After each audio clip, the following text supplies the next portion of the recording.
copies should be kept there at the planning bureau. The idea was that anyone that wanted to go and look at them could go through this photo collection rather than having to go through the originals.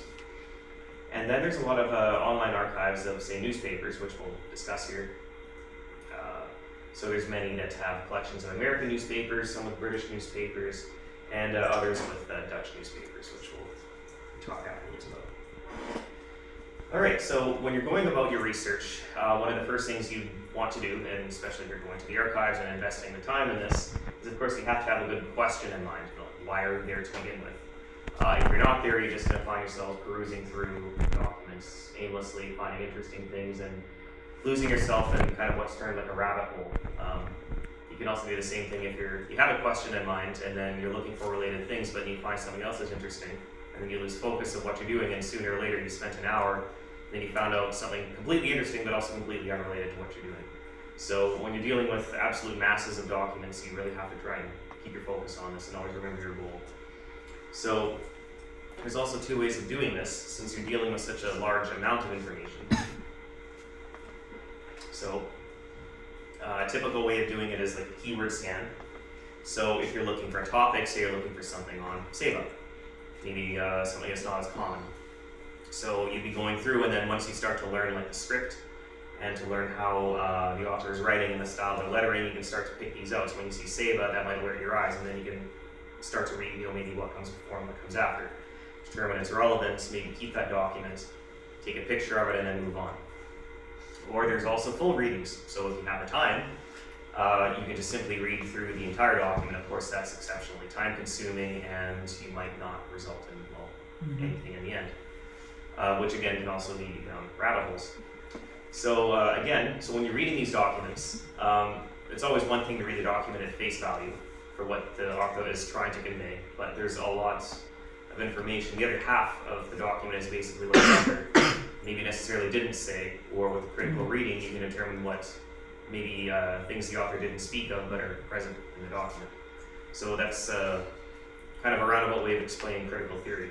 So in a way there's so you have an awareness of the author, and then if you can determine who the author is, you keep an awareness of the race, class, and the gender of the author, because that's going to inform why a document was written, for example. And the time period is also very important to keep in mind, because different people through time had different conceptions of everything from culture to what's important at the time, what's not important at the time, and all that consciously and unconsciously goes into written documents. There's also where it was written. So, if something was written from a government house, say in Saba, versus colonial authorities in Curacao, or from a ship out at sea, right? The content of the document is going to be informed by that, and the topic also will be informed by that. So that's going to give you an idea of what to expect when you're reading it. And also, of course, why the document was produced, right? So people aren't just really writing for the sake of writing. In most cases, there's a goal that the author is trying to convey. So you have to understand that, and then when you understand that, you can also understand why, what things were said and maybe things that weren't said. So and then there's also formal language versus informal language. So especially in the colonial period, things were very formalized. When we're texting each other, nowadays it's very informal language, even to the point where we have smileys and this and that to try and convey emotion. That wasn't the standard back then, and when you're writing, since literacy was mostly confined to the upper classes, there's also a language of the upper class, and that is generally what's translated into documents that makes it into there. And you're not going to see maybe language of everyday people. There are ways to see that, which we'll talk about, but in most cases it's the formal language that makes the documents and not the informal. And then there's also things that don't make it, for example, like taking for granted aspects of life. So for example, when you're going about your day and maybe you wanted to write about even like a Dear Diary, how my day was, you wouldn't necessarily write about how you set the table, what your dinnerware was, the daily routines of things you did, because you take it for granted. You maybe didn't think, well, why would I even write this down? Because you're not, every time you make a document, you're not necessarily writing it to keep in mind that someone 100 years from now, or 200 or 300 years from now is going to be reading this and trying to extract all this important information about what life was like at my point in time. It's almost impossible to go through life like that. And of course, back then, 16, 17, 1800s, people were also writing documents without that in mind too. So there's a lot of things that you're not necessarily going to find in the documentary record. So for those things that I said, say maybe for common things that you're eating for dinner, or maybe the certain way you build a house, or maybe a way you treat certain people when you're passing along the street. Those won't make documents, but maybe some of them will through other means, like archaeology, for example. When we're dealing with material culture, then we can start to see some other aspects of life that aren't necessarily often recorded in the documents, but then are evidenced in the ground. Okay, so there's many types of documents. Of course, I think it's here. Yeah. So the most common one is, of course, government documentation, because of what the government needs without administration. So there's many different kinds of government documents which are going to inform the kind of information that you can get from them. Common one is the minutes of government meetings. Of course, there's tax documents, military muster rolls. Those are lists of soldiers that are present in a fort at any given point in time. There's harbor master records, which are records of incoming and outgoing ships from a harbor for a given day. There's, say, like incoming and outgoing documents to and from colonial authorities. Those are often organized just so in the Dutch National Archives and other major archives. There's census records, so those are records of the number of people living in a certain place. Sometimes they're organized differently. Sometimes it's simply statistics of the number of people that live in a village. Sometimes it's organized by the head of a household, where you have, the head of the household's first and last name, and then statistics of the number of people that live there as numbers rather than names. There's economic statements, like a statement for the year of your income versus your expenditures and this and that.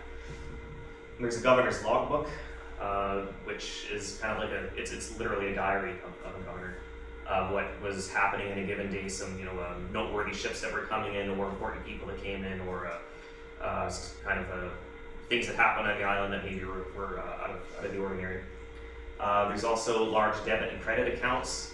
So back in the colonial period here, one of the common things around the Caribbean was a lack of money. So for most people, if you wanted to transact beyond, maybe just like a coin here and there to, sort of buy some eggs or chicken, you'd be looking at taking debt from someone, or someone giving you credit. And even the person providing you with credit might not necessarily have the money, but they're a trusted person in the community. So then these accounts and ledgers start being made of debits and credits. And the lack of money was actually so chronic that in many cases these debits and credits were only payable when somebody died. Mm-hmm. So when someone died, then their estate would be valued by an assessor and then auctioned off. And then first the proceeds from that were paid off to the debtors, and then the remaining would go to the family. All right, so another common one are church records. So we have things like records of baptisms, along with names and dates. We also have marriage records, according to the same, records of birth, records of deaths, and also confirmations. So we have an example here. So this is from the Saba Catholic Church. So this is the one from up in Windward side. So this is a record of all the births, starting from when the first Catholic priests started coming in the 1830s and 40s. And then this extends all the way, I think, to the 1930s or 40s. So they have it for births, baptisms, and also marriages. So if you're looking at things like tracing family history, this is a really valuable resource. And it's curious, but if you notice here, there's actually skull and crossbones over these. These actually represent stillbirths and small children that died during childbirth.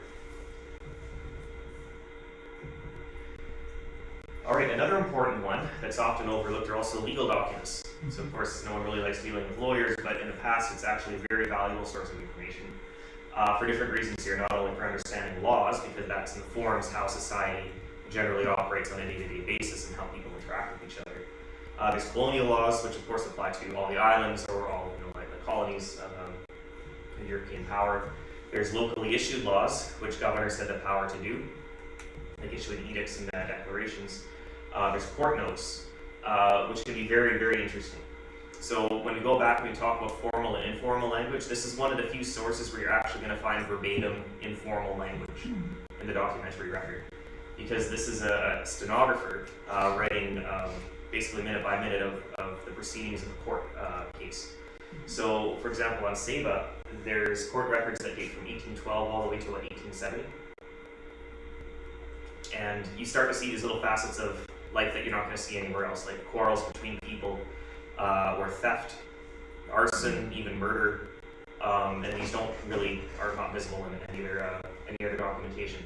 And then you also, because it's verbatim, you start to see phrases that people were speaking back in the day that you even hear now. Like there's threats of an Isaac Simmons, for example, in many cases where he threatened to beat and mash up William Granger, which then he proceeded to do after court, which is also recorded.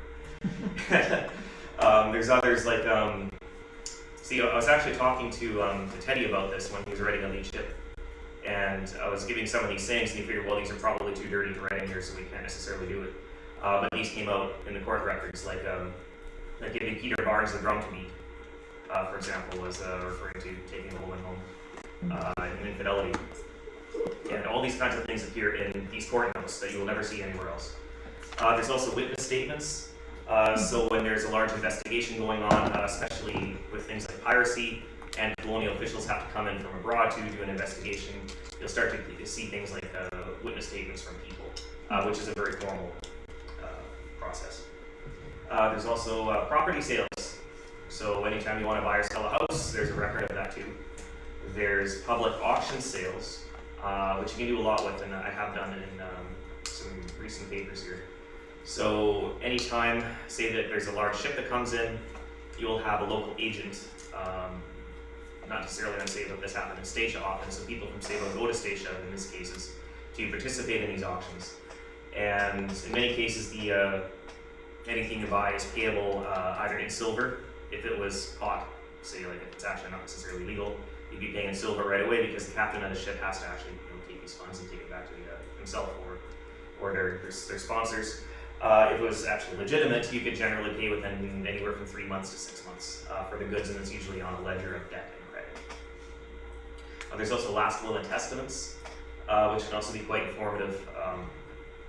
So anything that is being bestowed onto not only children, but also in some cases enslaved people.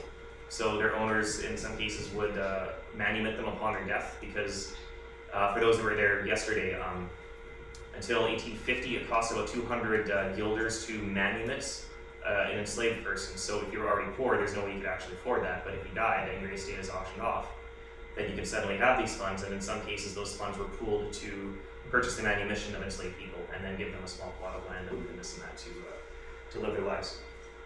There's also estate auctions. So this is when, like you're saying, somebody dies, their estate is auctioned off, or if they move away, they'll also have auctions there too.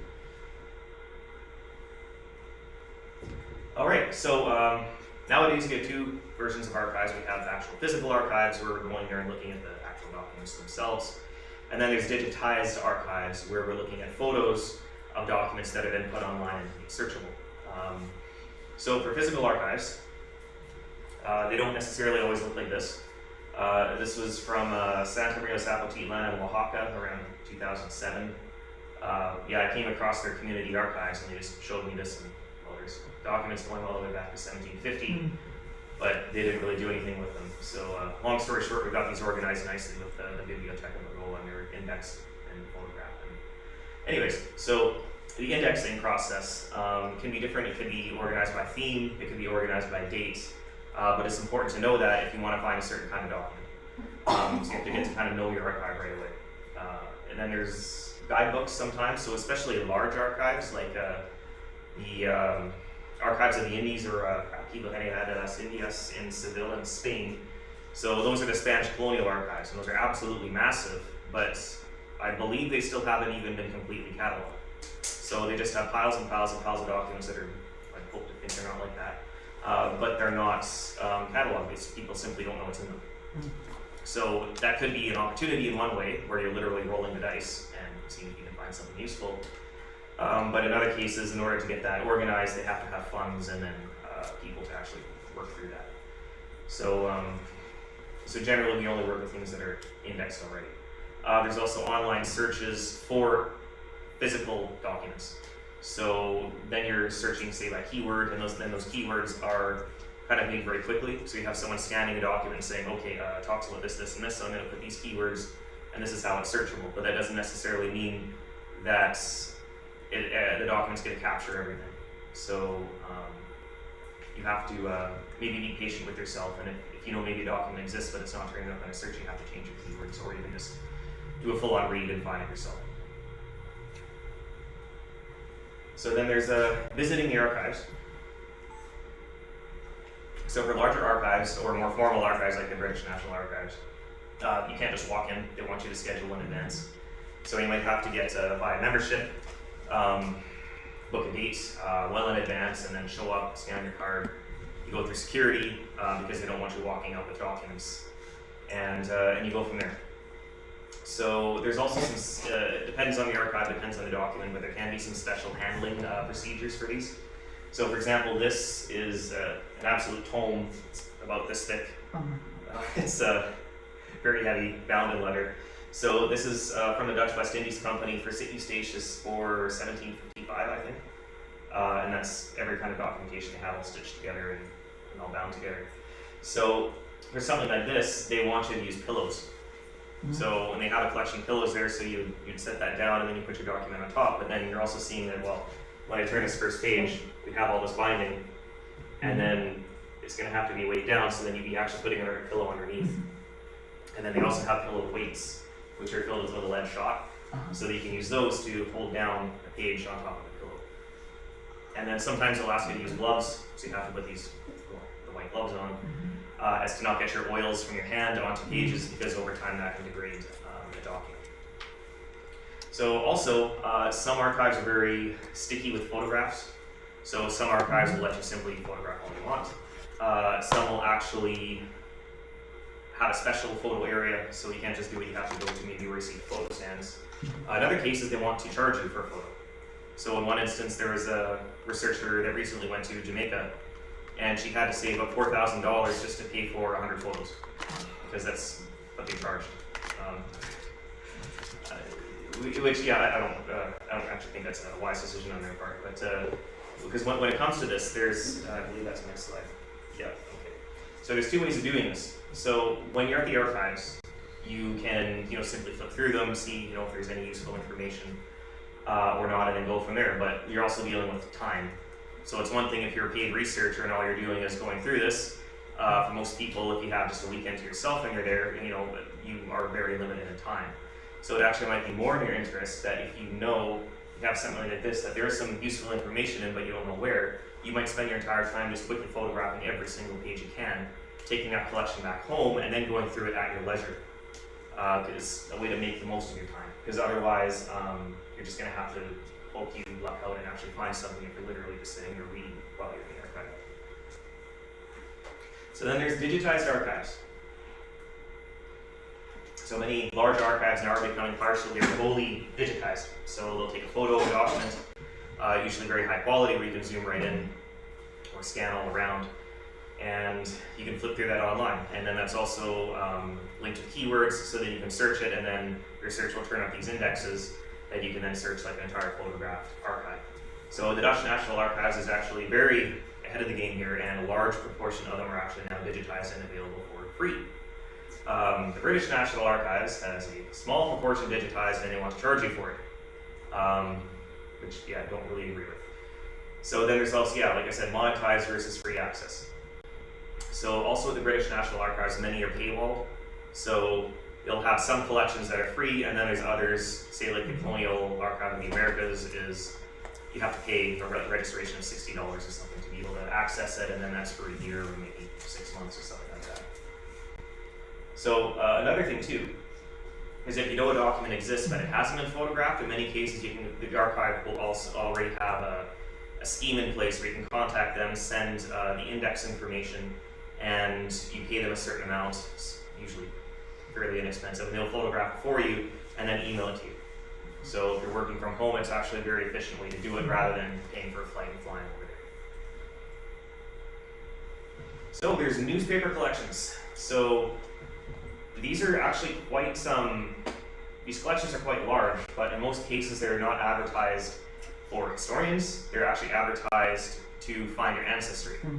But what they're doing is, if you're like Ancestry.com, for example, like simply for typing in your last name and seeing what comes up, in newspapers. What they're doing is it's just a very specific search function, but they're scanning entire newspapers. So if you register for this, you're actually not limited to just searching for a last name. You can actually search for anything you want. You can search for piracy, you can search for slavery, you can search for trade, or electric bells up there if you wanted to. So anything will turn up. So it actually can be a very efficient way also of doing research. Many of these are quite complete, and they have different types of newspapers for different cities all across the 1800s and 1900s. Some require you to register, some of them are free. A really nice one is Delver.nl, so it's a Dutch initiative, and they have everything from old posters, flyers, pamphlets, of course newspapers, and basically any kind of print media is searchable on Delver for free. And they have a lot of important ones like De Curaçao Courant, which is a newspaper of Curaçao, operating all the way from 1800 to well into the 20th century, but it's remarkably complete. So one of the nice things about doing archive research in the Dutch islands is a lot has survived.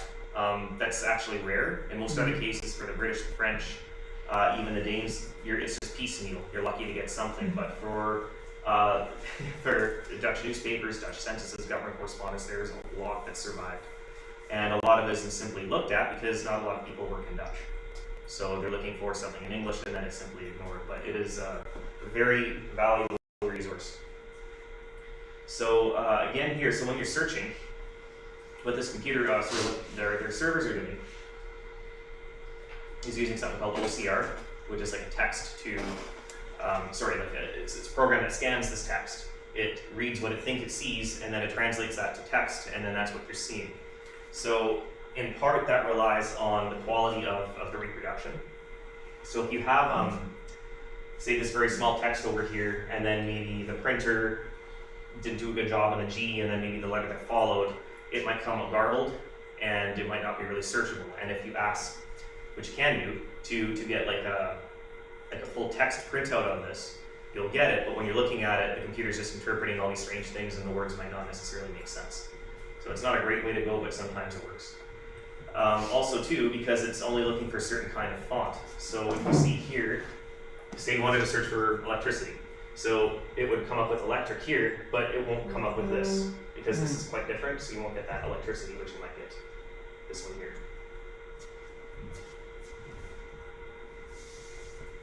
All right, so again, there's sifting through documents. We're talking about doing keyword scans, and then there's also different nuances with language, for example. So language changes through time, and also words come into use and fall out of use, and also spelling is something to keep in mind. So nowadays we have very standard spelling. A lot of this only really came about in the late 18th century and then started being standardized more in the 19th century. But generally speaking, there wasn't necessarily a set standard for how to spell a given word. So, for example, if you wanted to look for something on Eustatius, for example, we would type, maybe st dot and then Eustatius. If we're looking for, say, print over here from the 18th century and prior, there's different ways of doing S's. So if you had an S that started in the middle of a word, it's actually printed as an F, almost like an F, except it's missing the last part of the bar. So when you type it out, you're going to be looking at, say, Eustatius. But you're not going to see that later. That's going to be like a 18th century, 17th century word. You won't see that really in the late 19th or in the 20th century. There's also Eustatia, which might come up. So if you're looking for Eustatius, it's going to miss every single instance of all this. You miss Eustatius, Eustatia, Eustatia, Statia, or in other languages you might get Eustaquio, like in Spanish. So you have to keep that in mind. So if you want to search for it, you're going to be going through all these possibilities of recording Statia for all those there. And then a lot of times you'll find documents you wouldn't otherwise be able to find otherwise. And then there's also names that change through time. So a good example is Vieques Island off the east coast of Puerto Rico, kind of around St. Thomas. So it's always been called Vieques, sometimes Culebra, but in English it was often called Crab Island. But we don't really see that. That kind of fell out of use after the 19th century. So if you wanted to look for that, you kind of have to know what it's called at a certain point in time. Yeah, we talked about that. All right. So then there's critical readings of documents. So we said initially when a document is written, you can read it at face value, but there's multiple ways to read a document. So if you're reading with a certain thing in mind, often different kinds of information pop up that you wouldn't be able to see otherwise. So for example, you look at who wrote the document. In many cases, there's white people, usually white men, writing documents, and they're going to have their interests that are translated into that document, and their class and gender. Oftentimes, some women could write, but they're not the ones necessarily producing documentation that gets preserved, because a lot of it, again, is government correspondence and merchant records and sales records, and basically people in an official capacity, which women were generally barred from in the colonial period. So again, you want to see like when was the document written, why was it written, what type of document is it, what's the content, who wrote it, why, and every time you read through that, you're going to be able to pick out something else that you maybe couldn't necessarily be able to find before. So you can get some examples here. So for St. Eustatius, there's a remarkably well-preserved collection of censuses from 1700 to 1780. About, I'm going to say 60 to 70% of that entire century is preserved in censuses for St. Eustatius, and for St. Martin it's about 40 to 50%. But at the same time, it's a list that has to be organized. And it's organized in a particular way that when you read it critically, a lot of other information comes forward than simply these numbers and names on a page. So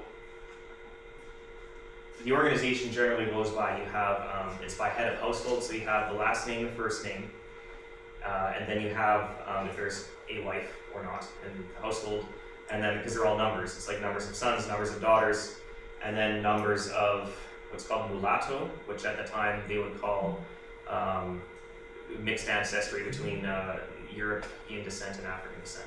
So then they would have men, women, children, and boys and girls, and these were enslaved people there. And then black, which to them they're calling, either real or inferred whole African ancestry. And they would have again men, women, boys, and girls. So it's not organized alphabetically, it's actually non-alphabetical. So it's not alphabetically, then there's a certain way of organizing this, right? So the way it was organized was by actually having the governor first, and then the island council, followed by all the upper class people, the most prominent men in society, were the first ones you started to see on the page. And then there's not really any organization after that, except when you come to the end, then you start to have lower class people and free people of African descent, and in many cases too, a complete separate section for Jews at the very end of the document. So right there, that's reflecting your class system and then a racial hierarchy in the census that if you're simply reading it at face value, you wouldn't be able to see otherwise. So what else do we have? Yeah, and then so even division by religion, that's also showing anti-Semitism that's brought over from Europe and then applied here in the Caribbean also. So yeah, here's an example of it. So I think this is for 1737. So then we start here with the governor, over here, members of the island council, some prominent planters, which of course you see there with large numbers of enslaved people over here, and then we start going down and down, and after a few more pages, these are just people considered lower class as the pages go. And then there's also something called marginalia, which you can have fun with sometimes. So there's the official body of the document, and then there's things that might be written in the margins or things that are scratched out. So it might not be, the good copy that you're presenting to whoever the document's intended for. So especially when it comes to things that are maybe crossed out, the author is kind of betraying their intent.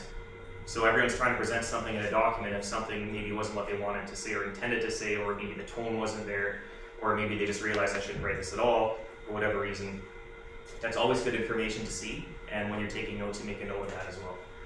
Sometimes you get things that are completely seemingly unrelated. One of my long-standing mysteries, and maybe you guys can help me out. So this is a document from St. Bart's from 1823. So this is the U.S. consul that's there, which of course none of the governors of the islands are actually recognized any U.S. consul. But what they did is they worked as spies for the state secretary back in the U.S. So this was written here, so this kind of shows the American crest with the eagle. It saes E pluribus US unum, right, which is a common saying that the US, you see it on all the coins, but over here, there's all this other text above. Now it's clearly a translation from this over here, which is Latin, into some other language, and I don't know what it is yet. Try to find out if it's Sephardic, like a Sephardic Jewish. I'm not entirely sure. Still looking, but this is, of course, like this marginalia. All right, so when you're doing this, you're also taking notes, right? So you're recording what you find interesting, what you find maybe not so much relevant, right? So when you're taking notes, you have your options. Of course, you do a full transcription. Maybe you think, well, there's so much useful information here, I'm just going to copy it out. So I'm just going to type it out verbatim, and then I'll make a little note and keep it to myself. And go from there. Or sometimes it's just a keyword, so you might just take a certain snippet and then put it that in notes and then continue over here. But one thing to keep in mind, the most important thing you can ever do, is you always keep a good record of your index information. So, because ultimately you want to, if you're coming back a year later or 5 years later, or if you're publishing it, you have to say where you got your source from. You have to prove it, right? So every document comes with its own index information. So for example here, this is an example of something, I think it's a census from the Dutch National Archives. So say I'm typing in here, I'll say St. Eustatius Census, 1699, and then sometimes there's standards for what an archive is called. So I'll write HANA at National Archive. This is the call number, 1.051301, and then inventory number, 1180, and then the pages, and then maybe sometimes the date. So when you have your quote, you would put this in brackets over here, or you might have a footnote that has this information too. Or for yourself when you're writing notes, I might have it up here, like I might have it in bold. So this is the call number, and then I might have my notes that follow in there.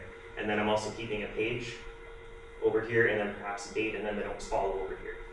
And once you keep going with this, you're going to have, well, a very large Word document. So if you're coming back to it, instead of having to trudge through and read everything again and again, trying to pick out something you're looking for at a given point in time, well, you can also use color coding on your text. So this is for the last project I was doing when I'm looking at illicit trade, piracy, and privateering between St.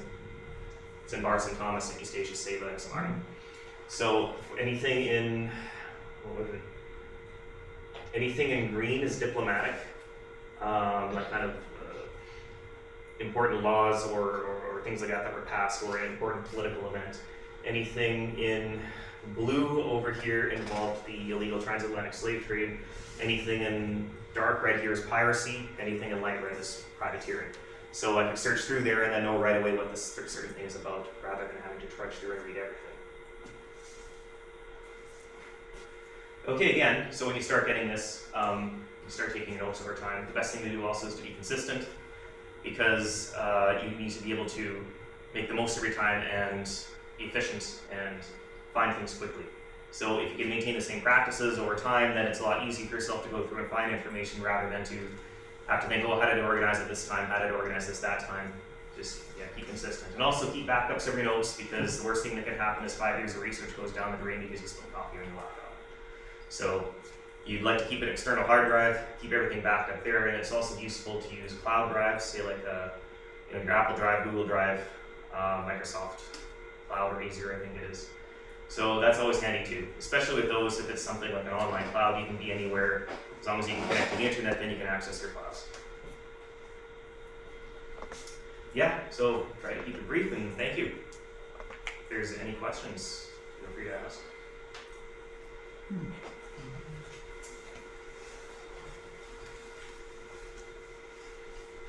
Anyone planning on doing any archive research themselves? Yes? A question. So you mentioned in the beginning, you mentioned a few places where you found some information, but more recently when we were in Aruba, we were privy to some collections that they have from Saba there. Yeah. And one of them was the governor's letters, or the governor's law book at the time. And then later on, now they have some more stuff.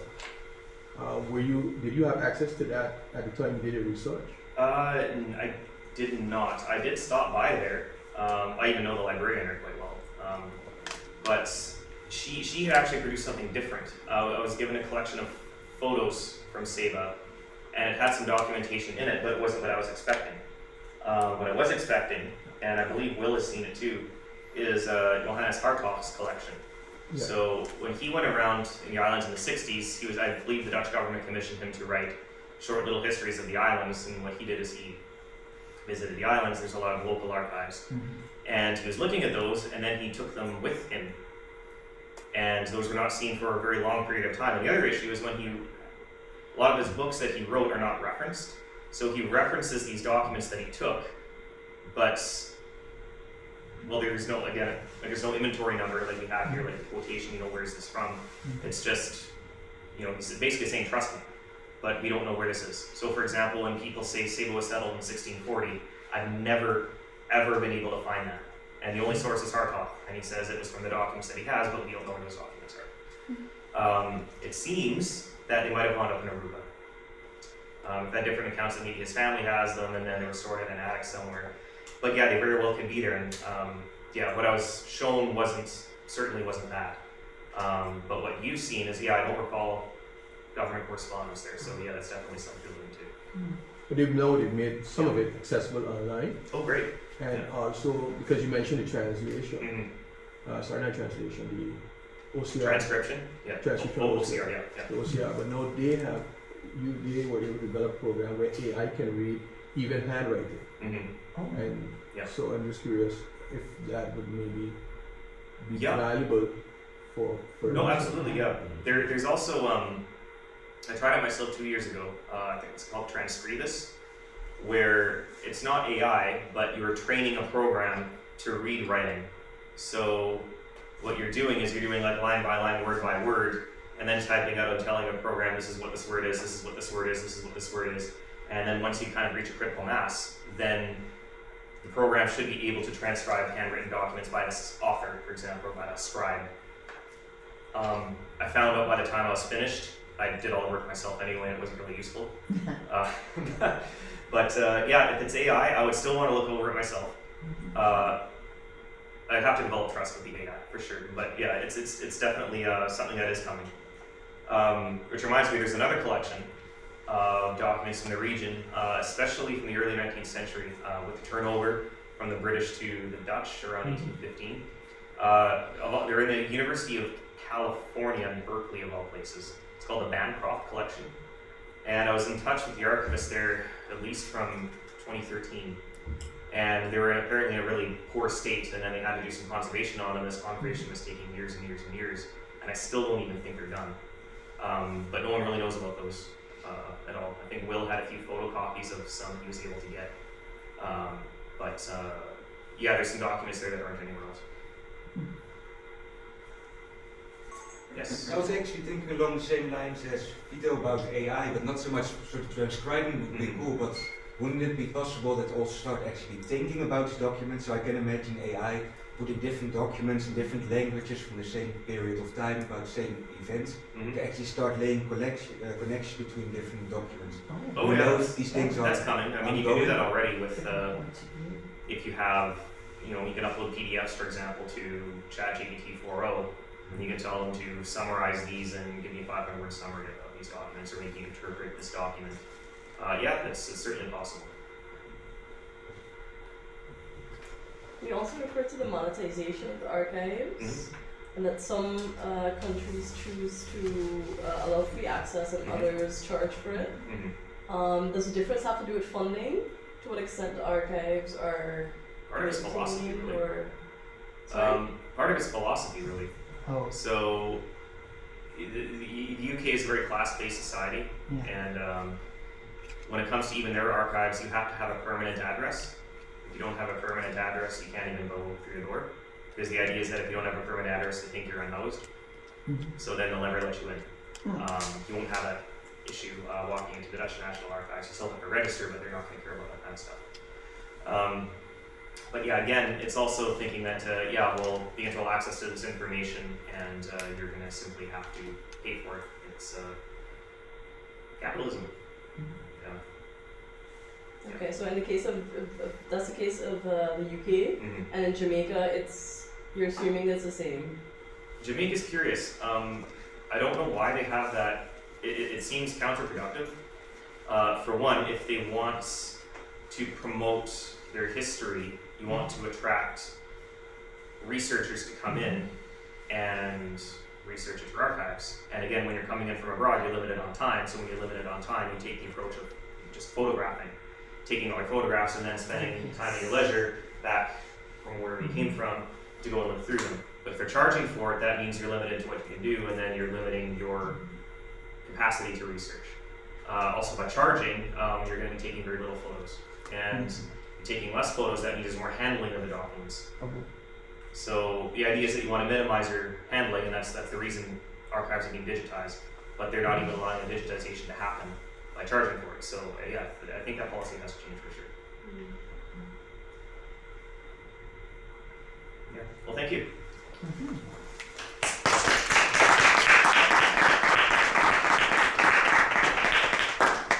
Thank you very much, Ryan, for what I knew was going to be a very insightful presentation. So here ends this evening's activities. Please feel free to partake in our refreshments. If I know somebody said to me they needed to pick up a book, but if you didn't get your book last night, please feel free to have a copy. And maybe see you guys tomorrow and Thursday. So let me just remind you very quickly of what we have going on tomorrow and Thursday. So tomorrow I know we are going to be at the Eugenius Johnson Center at 6 p.m. and we are going to talk about DNA. And the name of that presentation is the Genetic Legacies of Slavery and Poverty Project. And so that's a joint presentation by Dr. Aaron Ralph and Ryan Espersen. And on Thursday, we will be at the Saba Heritage Center in Windward Side, and we will look at using the National Archives to research your Saba family tree. That also starts at 6 p.m. So I look forward to seeing everybody again. And thank you so much for coming. Thank you. Thank you.